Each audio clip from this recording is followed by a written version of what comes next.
오종혁 국어TV. 네, 반갑습니다. 자, 오늘은 김광식의 213호 주택이라는 소설을 공부하겠습니다. 자, 213호, 우리 숫자가 이제 소설에 나오면 좀 생각을 좀 하셔야 되는데요. 구조나 규격이 지금 획일화됐다라는 의미로 지금 제시되고 있고요. 자기 집 호수가 이제 213호인 줄 알면서도 집 모양들이 너무 똑같아요. 어느 집이 자기 집인지 분간치 못하는 것을 이제 함축한 그런 제목이에요. 그래서 우리 이 숫자가 나오면 조금 더 집중을 하셔서 보시는 것이 좋겠습니다. 자, 첫 번째 부분에서는요, 이제 사장이 이제 여기 나오는 주인공에게 이제 권고 사직하는 장면이에요. 시간이 이제 현재로 진행됩니다. 자, 김 기사장인데요. 이 김명학이라는 사람이에요. 주인공이에요. 이 사람이 인격이나 기술을 회사가 이제 믿고 맡기는 대상이죠. 이 김 기사장이 이러한 이유로 우리 회사에서 믿고 맡기고 있었어 라고 하는 거죠. 한 회사라는 것은 그 회사의 사업 영업을 위주로 해서 한 사람을 쓰는 것인데 인재를 채용한다는 거죠. 고용해서 두말할 필요도 없다. 그러니까 두말하면 잔소리다 라고 하면서 이제 굉장히 서두가 깁니다. 김 기사는 우리 회사가 환도 후, 그렇죠? 전쟁 이후에 이제 다시 회사가 다시 온 것 같아요. 서울로 재건 다시 이제 부흥하고 복원하게 있어서 가장 큰 공로를 세운 사람이 당신이요라고 하는 거죠. 김 기사 당신이다. 그러나 금년 3월에 구체적인 시간이 나왔죠. 발전기라든가 23호 인쇄기, 우리 숫자 나왔죠. 우리 제목에서 어때요? 23호 주택과 23호 인쇄기 연관되죠. 이런 걸로 통해서 우리 이 주택과 이 기계가 서로 연결돼 있다, 대응돼 있다라는 걸 꼭 확인하셔야 되는 겁니다. 아셨죠? 그만큼 이 숫자의 의미가 있다는 거예요.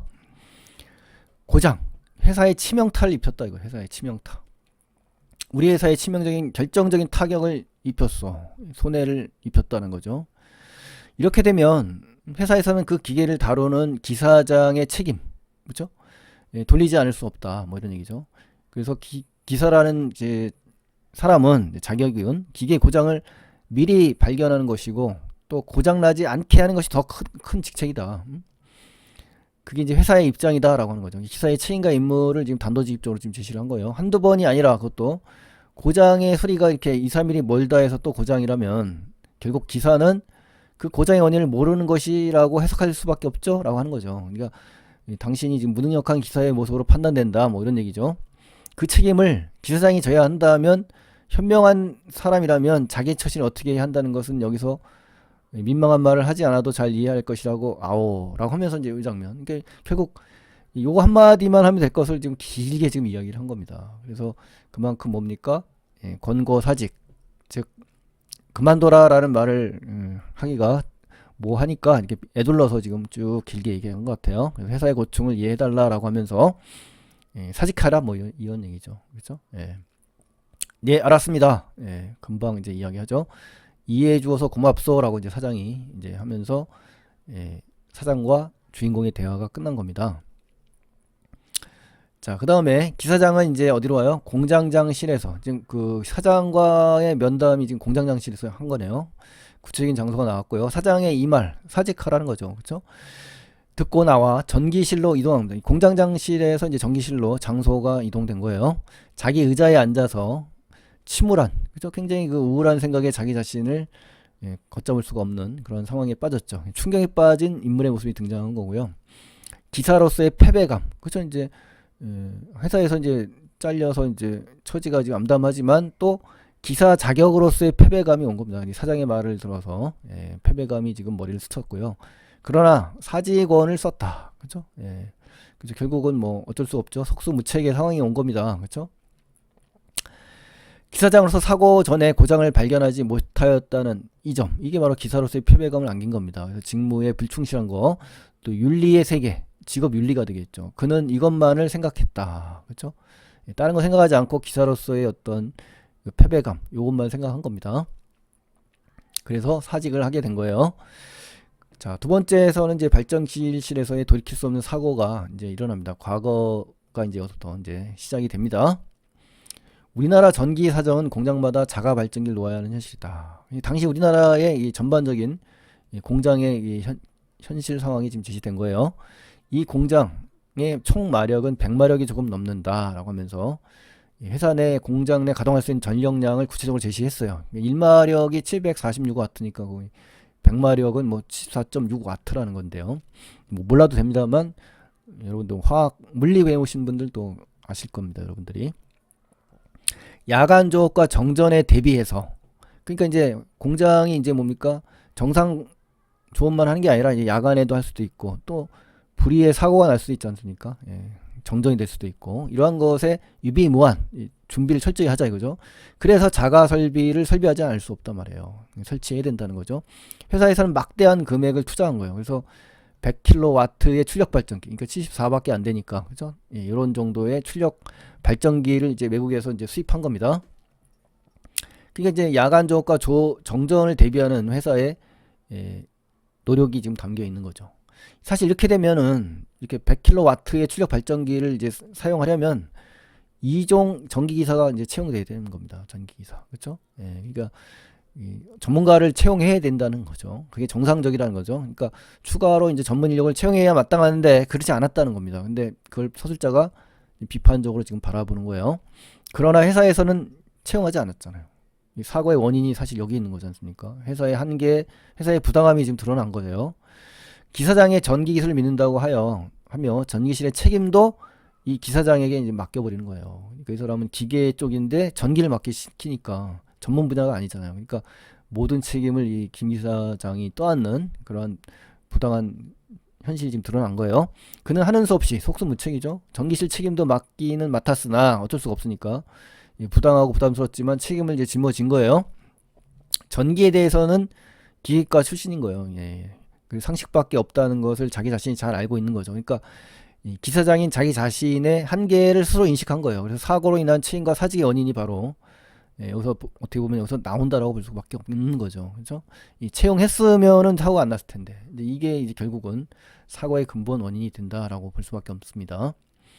그러나 인쇄 공장의 요만한 전기 시설쯤은 그의 기술로서 감당 못할 바도 아니었다. 라고 하면서 이제 서술자가 기사장의 감당할 능력이 있음을 이제 직접 제시한 겁니다. 전기기에 있어서 우기라는 것은 이제 1년 중 비가 많이 오는 그런 장마기를 얘기하잖아요. 이제 가장 고장이 나기 쉬운 시기인데, 그렇죠? 예. 금년 따라 교과서 인쇄기, 당시에 이제 교과서를 인쇄하려면 대량으로 이제 주문을 받아 하니까 굉장히 바쁘겠죠. 이럴 때 눈비가 그치지 않는 우기를 만나서 습기로 인한 것인지는 모르나 추측이 나왔죠. 발전기라든가 인쇄기 모터의 발전기하고 인쇄기 모터가 이제 고장이 나버렸네요. 하루는, 자, 1화를 얘기합니다. 하루는 단상교류로 인해서 모터들의 인쇄기 모터들이 우하는 비명을 지르는 거예요. 그러니까 이 단상교류로 인해서 모터들이 고장나는 원인이 된 거죠. 인쇄기 모터들이 우하는 비명을 질러요. 음성 상징어죠. 또 의인법이죠. 이러한 표현을 통해서 고장나고 있는 모터들의 모습을 실감나게 지금 제시하고 있습니다. 파란 연기를 내며, 그죠? 또 파란색 이미지를, 색채 이미지를 써서 모터의 코일이 다 타버리고 말았다. 이 고장난 모습들을 색채 이미지를 통해서, 그죠? 의인법이라든가 비유라든가 또는 그 고장나는 모습, 모터의 모습을 제시한다든가 음성 상징어를 썼다든가 이러한 표현 방식으로 사고의 모습을 제시했다. 이렇게 정리하시면 되겠네요. 이 수리는 즉석에서 고쳐지는 게 아니었어요. 그만큼 뭐다? 어려운 작업이라는 거죠. 그래서 직공들을 불러서 고쳤으나 사흘이나 걸릴 정도로 오래 걸렸다는 거죠. 이게 복잡하고 어려운 전기 사고였다는 걸 알 수가 있는 겁니다. 사장과 이제 공장장이 뛰쳐나왔을 거 아닙니까? 그렇죠? 예, 김명학 씨만을 아까 전가 모든 것을 다 책임을 전가시켰으니까 원망하는 것 같았다. 그러니까 이제 김명학 씨만 지금 어떻습니까? 굉장히 억울한 상황에 처해 있는 상황이에요. 그래서 사건의 진상을 파악하기보다는 이렇게 단순하게 책임자 하나만을 두고 일방적으로 이 몰아붙이는 이 회사의 부정한 태도, 부정적인 태도가 이 서술자의 이 서술 태도에서 드러나는 겁니다. 왜 고장이 일어나는 것을 미리 발견하지 못했는가라고 하면서 이렇게 따져 묻는 거잖아요. 그렇죠? 사실은 근본적인 원인을 지금 해결하려고 하고지 않고 경비 전략을 위해서, 비용 절감을 위해서 한 사람을 모든 책임을 지금 모는 장면이에요. 그럴 때마다 타짜고짜 원망만 받을 때마다 동력의 삼상교류라든가 원칙을 설명하는 거죠. 이 단상에서 이제 문제가 생겼잖아요. 그러니까 이렇게 해야 되는데 이렇게 했다는 거죠. 그렇죠? 그런 것으로 보고 원칙을 이제 나름대로 설명을 한 거예요. 담당 기사로서의 원리와 논리를 통해서 해명한 거죠. 공장 밖에서 합선이 된 것이다. 그러니까 공장 내에서 이루어진 게 아니니까 자기 잘못이 아니라는 거죠. 어쩔 수 없는 그런 기계의 고장이 난 것이니까 내 책임이 아니라는 것을 극구 변명을 한 겁니다. 그래서 온갖 말을 다해서 자기 잘못이 없음을 논리적으로 설명한 거죠. 그냥 무조건 발뺌하려고 하는 게 아니라 사실을 전달하면서 얘기한 건데, 이 두 사람은 어떻습니까? 이 주관적인 그런 그 사건의 본질보다는 이 한 사람만 죄를 뒤집어 쓰는 이러한 식으로 이제 몰아붙이니까 여기에서의 어떤 부당한 모습을 우리가 인식할 수 있겠네요. 사장과 공장장은 구구한 변명이라고 이제 하겠죠. 너 핑계 없는 무덤이 없다. 한번 무덤 가서 물어봐라. 뭐 이런 말로 하겠죠. 너무 구차한 변명하지 말라는 얘기죠. 이러한 고장이 얼마 후에 또다시 이제 또 한 번 발전기에 있는 스리플링과 인슐레이션 상태가 좋지 않았더니 그것이 타버렸다. 그러니까 이제 문제는 또 발전기에서의 문제가 또 생긴 거예요. 모터뿐만 아니라 발전기가 또 문제가 되죠. 그는 그날 밤을 밝혀서 수리를 완성했어요. 책임을 다하는 모습이 우리 잘 지시돼 있죠. 그는 고장의 원인을 또 과열로 인한 고장이 아닌가 생각했다. 그죠? 협소한 이 발전기실의 냉각을 위해서 창이 2개나 나야 된다. 그러니까 너무나 과열되니까 통풍을 위해서, 그죠? 과열로 인한 고장을 해결하기 위한 나름대로의 대책을 세운 거죠. 근데 그 고장의 수리가 어때요? 일주일도 못 돼서 그것이 또 다 타버렸단 말이에요. 그죠? 그는 야간 종업을 싫어했대요. 그러니까 늦게까지 일을 하는 걸 싫어했나 봐요. 이러한 어떤 그 사람의 성격이 나온 겁니다. 그러니 뭐 그날 밤에 밝힌 이 장면도 책임을 다하는 모습이 나왔다고 볼 수가 있는 거죠. 그날 조수에게 이제 맡겼어요. 그날따라 김 기사장이 칼퇴를 위한 책임 전가를 어떻게 또 한 거라고 볼 수가 있죠. 나름대로 6시 정각 땡 해서 이제 집으로 귀가를 했어요. 퇴근 시간을 아주 정확하게 지키는 인물이라는 걸 우리가 알 수 있습니다. 하필 이제 이날이 이제 문제가 된 거죠. 자, 여기서 이제 용어 하나를 보는데요. 이 스리플링은 이제 슬림링이라고 것을 갖다 이렇게 당시 시대에 맞게 쓴 것 같아요. 또 인슐레이션은 단열재를 얘기하는 거고요. 이 슬림링은 이제 전기 커넥터입니다. 그래서 상식적으로 이런 게 나오니까 이런 게 있다 정도만 아시라고 정리를 해봤습니다. 자, 이것이 바로 발전기실의 모습이에요. 그날 밤, 조수에게 이제 맡기고 칼퇴가 그날 밤이 이제 문제가 되는 거죠. 결정적인 이제 사직의 그 발단이 된 겁니다. 갑자기 때 아닌 모진 바람에 눈비가 뿌렸어요. 설상가상입니다. 왜냐하면 전기기계에 있어서 우기가 어때요? 가장 고장나기 쉬운 시기라는 거죠. 그렇죠? 우기할 때 요 기가 사실 한자인데 기는 기간이라는 거, 비오는 기간을 얘기하는 겁니다. 비우자의 기한 기자이기 때문에 가장 그 고장이 나기 쉬운 시기다라는 거죠. 그죠? 그래서 그 발전기실의 통풍창으로 인해서 김 기사장에 의해서 만들어진 창 때문에 눈비가 들어왔단 말이에요. 그러니까 이제 통풍창을 낸 건 김 기사장이잖아요. 그러니까 이제 죄를 지금 뒤집어 쓰게 생겼어요. 눈비는 발전기를 녹인 모양이었다. 조수는 발전기실에서 무엇이 일어나는지 모르고 또 그냥 자고 있었대요. 조수의 부주의까지 덮치면서 어때요? 완전히 다 버린 후에 이제 당황해하는 장면. 김 기사는 어땠어요? 성심성의껏 17년간을 일했거든요.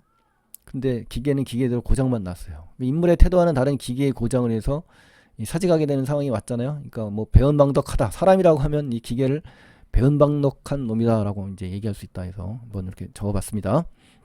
그리고 기계는 김 기사장직을 면직해 했다. 주객전도죠. 기계가 사람을 면직시켰으니까 주객전도의 표현을 써서 당시에 그 어떻습니까? 물질 문명으로 인해서 인간이 소외된 모습을 지금 제시한 거예요. 그래서 김 기사장은 공장실에 와서 사장이 이 말을 듣고 나와 자기 전기실 의자에 앉아 침울한 생각에 자기 자신을 걷잡을 수 없었다. 사직을 썼다와 이제 연결이 되는 거죠. 그래서 그래서 결국 이게 과거의 일이고 이게 현재의 일이다라는 것이죠. 자, 사직원을 쓰고 나오는 이 공허함, 이제 현재가 되는 겁니다. 현재. 김명학 씨는 사직원을 쓰고 의자에서 일어나서 인쇄공장으로 들어간 겁니다. 그래서 1호부터 32호 이 숫자 나오죠? 35, 2호까지 하나하나 바라보며 고장은 어디에서 나고 저 인생은 어디가 약하고 직공들이 인사하는 것도 모르고 기계만을 응시하며 지나갔다. 몰입감을 얘기하는 겁니다. 기계를 떠내야 하는 인물의 몰입감이죠. 그래서 김명학 씨는 성심성의를 다해서 기계와 살았으나와 이제 연결이 된 겁니다. 그렇죠? 그만큼 기계에 대해서 애지중지 키워왔는데 기계가 나를 버렸네요. 그렇죠? 그리고 우리 제목에서 23호 주택이죠? 이 주택 이 32호 중에 23호. 그죠? 자기가 사는 주택도 그 많은 주택의 똑같은 모습으로 지금 나열되어 있는데 자기 집을 찾아가기가 어려웠던 그런 상황하고 연결이 되는 겁니다. 그러니까 개성이 없는 어떤 겁니까? 예, 몰 개성화. 즉 모든 것이 이제 독립성이 없는 거죠. 그렇죠? 예, 그런 의미도. 여기서 보면은 보죠. 1, 2, 3, 4, 5 기계실 비행도원 후 출입기에 서서 인쇄기를 바라볼 때 그는 인쇄기들이 움직이는 괴물처럼 보였어요. 아, 괴물처럼. 애중지 키운 기계들이 이제 괴물처럼 비유해서 예, 이야기하네요. 또 자기를 덮칠 것 같이 노려 보였다. 피해 의식이 나온 거죠. 왜냐하면 강박관념이죠. 기계에 대해서. 그렇죠? 피해 의식이 나타나는 거. 마치 23호에서 주택에서 자기가 잘못 들어간 거 외국인 집으로 잘못 들어가거든요. 예, 거기서 또 피해를 받잖아요. 예, 그러니까 이제 피해 의식이 있는 겁니다. 이 숫자 자체가요. 기계는 김 기사장을 면직했다. 그죠? 피해를 준 거죠. 그죠? 예. 그리고 주택도 23호 주택으로 간 게 아니라 다른 집으로 들어가서 문제가 됐죠. 예, 결국 경찰서에 들어가게 되는 그런 부정적인 예, 상황을 맞닥뜨린 거랑 대응된다라고 볼 수가 있어요. 그는 강한 고독을 느꼈죠. 그렇죠. 공허하죠. 매일같이 애만 지고 바라보던 저 기계들이 다시 대하지는 못하는 것으로 이렇게 차가운 고독. 그렇죠. 23호 주택도 마찬가지입니다. 이렇게 자기가 살아왔던 그 집에 어떻습니까? 제대로 들어가지 못하는. 그렇죠. 예, 모든 것이 똑같고 독립적이지 못하고 인간으로서 어떤 존중받지 못하는 모습이라고 볼 수가 있어요. 그래서 소외와 고독이 절박해오는 것 예, 이런 것과 연상이 되는 겁니다. 이 공장의 일체가 모든 것이 자기에게 적개심을 갖게 만들어요. 그리고 자기를 막 비웃어하는 것 같아요. 자기와는 또 무관이라는 것이 이렇게도 자기를 공허하고 허무하게 만드는 것일까라고 하면서 예, 우리 주인공은 예, 사직하면서 그 기계에 대한 느낌을 이렇게 구체적으로 제시를 하고 있습니다. 그는 사직원을 내고 예, 사직서를 쓰고 모자를 들고 나오며 회사와 이별한 거죠. 그러니까 사직서를 쓰는 장면과 내는 장면이 달라요. 그래서 문제도 출제됐습니다만 여기서는 완전히 낸 거고 사직서에 사직서를 쓰는 장면은 또 다릅니다. 그는 자기의 이 시간을 무슨 행동으로서 자기의 공허한 가슴을 메우려는 충동이 있었다. 그러나 아무것도 할 수 없는 무력감과 절망감, 공허한 시간이 자기를 싸고 있다는 것을 느꼈다. 절망과 체념의 시간, 네, 이런 것을 느꼈네요. 자, 이래서 이제 중략으로 넘어갑니다. 일자리를 알아보기 위해서 이제 무직자니까 구직을 위해서 실업자로서의 처지가 지금 드러납니다. 김명학은 귀가하던 중 모두 똑같이 생긴 주택, 개성이 사라진 이 획일화된 모습이죠.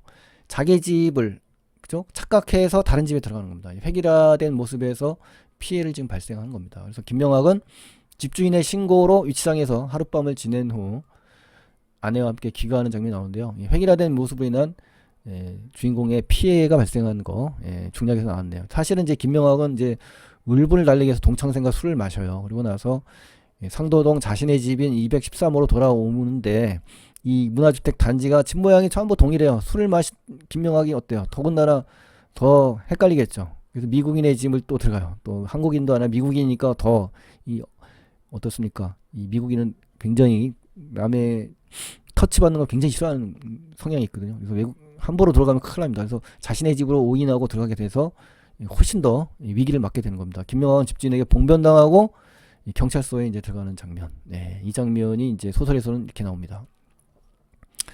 개별성을 추구하려는 의지가 담겨 있는데요. 우리 눈을 감고 걷던 김명학 씨, 60m쯤에서 눈을 떴어요. 이 눈을 감는 거는 이제 자기 집을 눈 감고도 갈 수 있는지를 테스트하는 것 같아요. 틀림없는 자기 집 앞이었다. 그죠? 집을 가는. 근데 현관에 들어가 우크 쪽을 벗어 던지고 다시 곳간으로 나가서 삽을 들고 나오는 거예요. 뭔가 지금 작업을 하려는 거죠. 그리고 길가에서 현관으로 들어가는 이 길, 뜰길에 발자국을 내어놨어요. 그리고 하나하나를 파냈어요. 아내는 이제 놀라겠죠. 그죠? 놀랍고 당황스러워서 의문을 제시하겠죠. 그렇지만 남편은 묵묵부답으로 일을 합니다. 이제 당시에 이제 문화주택 이런 장면들이고요. 그는 고가 담 밑에서 벽돌을 안고 왔어요. 이제 그죠? 벽돌까지 가져왔네요. 벽돌 수없이 날라놓고 그 발자국 구멍에 벽돌 둘을 가지런히 놓고 발 도듬길 이제 이걸 만드는 거네요. 그렇죠? 개성이 사라진 획일하는 모습에서 남편이 어떻습니까? 고유성을 찾기 위한 해결책을 지금 제시한 겁니다. 그래서 아내는 무슨 이유인지 모르겠죠? 남편이 슬프게만 보였어요. 남편의 의아한 행동에 대한 아내의 반응이 나왔어요. 계속 물을 거 아닙니까? 돌았냐고 하네요. 그래서 돌지 않기 위해 이렇게 해놓는 거야 라고 하면서 남편은 이제 외마디를 해놓고 그 발돋움길을 이렇게 걸어보는 겁니다. 그리고 또 눈을 감고 걸어보는 거예요. 눈 감고도 이제 집을 갈 수 있는 그러한 환경을 만들고 싶은 겁니다. 자기 집이라는 거는 남들과 다른 개성과 고유성이 있고 독립성이 보장된 그러한 공간임을 보여주려는 거죠. 이것이 바로 뭡니까? 예, 물질 문명에 희생되고 소외되는 그러한 현실에 대해서 맞서고 대항하는 인물의 모습임을 알 수가 있는 겁니다. 그래서 아내는 가엾기만 하죠. 슬프죠. 가엾죠. 아내의 심리도 변합니다. 깜짝 놀랍니다. 이제 식칼까지 가져와요. 예, 이제 벽돌에서 이제 식칼까지 이제, 예, 아내는 남편의 칼든 손을 붙들고 그 칼을 뺏으려 했다. 그렇죠? 예, 굉장히 놀랄 거 아닙니까? 현관의 손잡이 금방을 깎아내려는 그 이유죠. 이제 식칼 가져온 이유는. 그래서 마치 일본 빨래판 모양, 이 손잡이 부분을 비유한 겁니다. 손잡이 부분을 깎아 파내는 것이었다. 그리고 그는 눈을 감고 손잡이 부분, 그러니까 눈 감고도 열 수 있는 자신의 현관을 얘기하려는 겁니다. 그러니까 눈을 감는다는 것은 자기가 술을 먹고 오던 의식이 없던 간에 자기의 집을 눈 감고도 찾아갈 수 있는 그러한 독립적이고 특별하고 개성 있는 자기만의 공간으로 만들고 싶은 겁니다. 그렇죠? 예, 그래서 김명학 씨는 다시 길가로 나와서 현관 발 도듬길을 눈을 감고 걸어가서 문의 손잡이 부분을 쓸어서, 그렇죠? 문을 드르륵 하고 열어보는 것이다. 개성 있는 자신의 집을 갈 수 있도록 재차 확인하는 남편의 행동과 노력이 담겨 있는 거죠. 그렇죠? 그래서 영화 모던 타임스를 이제 대학 때 한번 본 것 같은데요. 이 장면이 떠오릅니다. 찰리 채플린이 이 산업혁명, 물질 문명이 막 발전하던 이런 시대에 인간 소외, 그렇죠? 예, 저항, 예, 하는 희망을 품었던 작품이 모던 타임스거든요. 예, 그래서 그 영화하고도 좀 연결이 되는 것 같아요, 이 인물이. 그래서 이렇게, 예, 모던 타임스에 나오는 찰리 채플린의 모습입니다. 자, 핵심 정리 가시면은 이제 단편 소설이고요. 예, 6.25가 배경이 되는 겁니다. 전쟁 후. 상도동이 이제 배경이 됐다고 합니다. 획일화된 문명 속의 인간 소외 의식을 지금 제시했고요. 예, 역순행적이고 고발적인 전적 작가 시점으로 이루어진 작품입니다. 자, 김광식이라는 작가입니다. 아셨죠? 예, 이렇게 해서 한번 읽어보시고요. 자, 연관짓기 작품에는 이제 김광규의 대장간의 유혹이라는 장편인데요. 인간 열정이 살아있는 진정한 삶을 회복하고 자기 성찰, 문명 비판, 이런 장면에서 이 시를 한번 꼭 좀, 예, 공부를 해보시면 좋겠습니다. 예, 공부를 해보시고요. 서울 1914년 겨울이라는 김승옥의 유명한 소설이 있거든요. 여기서도 인간적 연대감의 상실로 자살하는 사람도 나옵니다. 그래서 소외된 삶과 허무감에 대해서, 예, 쓰여진 작품이니까 한번 읽어보시면 좋겠고요. 또 김광균의 외인촌이라고 했죠. 예, 도시인의 고독과 우수, 또 외인촌의 이국적 정치, 그렇죠? 올해, 예, 같이 출제됐던, 예, 작품 김광균. 자, 이렇게 해서 공부를 해보시면 좋겠습니다. 자, 이제 이게 김광규의 대장간의 유혹이라는 작품인데요. 예, 잠깐 좀 정리를 해볼까요? 개성적인 존재로 대우받고 싶은 소망, 바로 이런 장면이 우리 인물하고 연결이 된다는 거죠. 꼬부랑 호미가 되고 싶다. 이게 바로 이 몸부림치는 우리 김기사의 모습이 아닐까 싶어서, 네, 가져왔으니까요. 이 장면 아주 중요합니다. 그리고 반성과 변화에 대한 소망, 그죠? 어딘가 걸려 있고 싶다. 이게 바로 이제 이 소외에 대한 저항, 이것이 바로 연결된다라고 볼 수가 있는 겁니다. 자, 그러면 이제 매력적 오답 탈출 OX 문제 50문제를 지금 만들었거든요. 예, 그래서 전부 풀어보시면 완벽해질 것이라고 믿습니다. 전부 풀어보시면. 자, 첫 번째는 회사는 막대한 금액으로 발전기를 임대했다. 그리고 1종이 아니라 2종이고요. 또 막대한 발전기를 임대한 게 아니라 수입한 겁니다. 이러한, 예, 단어 하나에, 예, 세심하게 보시면 좋겠습니다. 또 사장은 근본적으로 기계 고장을 수리하지 못하는, 고장이 나지 않게 하는 것이 더 큰 문제라고 하는 거죠. 그렇죠? 예, 이런 장면에서 오답을, 예, 체크하시고요. 예, 매력적으로 오답에, 예, 걸리지 않도록 하기 위해서 준비를 좀 많이 하셨으면 좋겠습니다, 여러분. 자, 오늘 수고 많이 하셨고요. 예, 213호 주택, 예, 이러한, 예, 개성이 없는 이러한 현실에서 자기만의 공간, 예, 눈 감고도 갈 수 있는 자기만의 공간이 얼마나 필요한지를 다시 한번 보여주는 작품입니다, 여러분. 자, 오늘 고생 많이 하셨고요. 예, 다음 시간에 또 뵙겠습니다, 여러분.